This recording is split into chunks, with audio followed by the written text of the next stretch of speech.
So guys நேற்று நம்ம prediction தப்பாக போயிடுச்சு. ஜிடி வந்து ஒரு சரியான விக்ட்ரி. 160 தான் அடித்தாங்கன்னு பார்த்தா செம போலிங். அவங்களுக்கு ஏற்ற மாதிரி பிச் ரெடி பண்ணி ஒரு பயங்கரமான பிளான்ஸ் வந்தாங்க. And hats off Jason Holder வந்து கிளென் ஃபிலிப்ஸ் தான் வந்து ஒரு பயங்கரமான இம்பேக்ட் கொடுத்துட்ருக்காரு. அண்ட் இவரை பற்றி நிறைய அண்டர் ரேட்டடாக போயிட்டுருக்கு. சாய் சுதர்ஷன் என்ன சொல்கிறது, ஒரு ரன்னே அடிக்காத மாதிரி இருக்கும். 700 ரன் அடிச்சு ஆரஞ்சு கேப் வாங்கிட்டு போயிடுவார். பட் என்ன கிளாஸாக நேற்று பியூட்டிஃபுல்லாக கன்ஸ்ட்ரக்ட் பண்ணார். அண்ட் வாஷிங்டன் சுந்தரும் ப்ரில்லியண்ட்டாக ஆடினார். ஸோ அந்த ஹோல் ஜிடி வந்து ஒரு பக்கா பர்ஃபார்மன்ஸ்.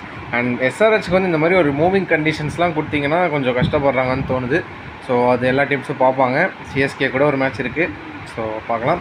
அண்டு இன்றைக்கோட மேட்ச் ஒரு பயங்கரமான match. KKR vs RCB. KKR இன்றைக்கி தோற்றாங்கன்னா mostly out of the playoffs. And RCB செம்ம ஸ்ட்ராங்காக வராங்க. ஒரு பயங்கரமான மேட்சாக இருக்க போகுது. அண்ட் எனக்கு என்னவோ ஒரு சின்ன எட்ஜு கேகேஆர் கொடுக்கலான்னு தோணுது. பிகாஸ் அந்த சுனில் நரேன் அண்டு வருண் சக்கரவர்த்தி.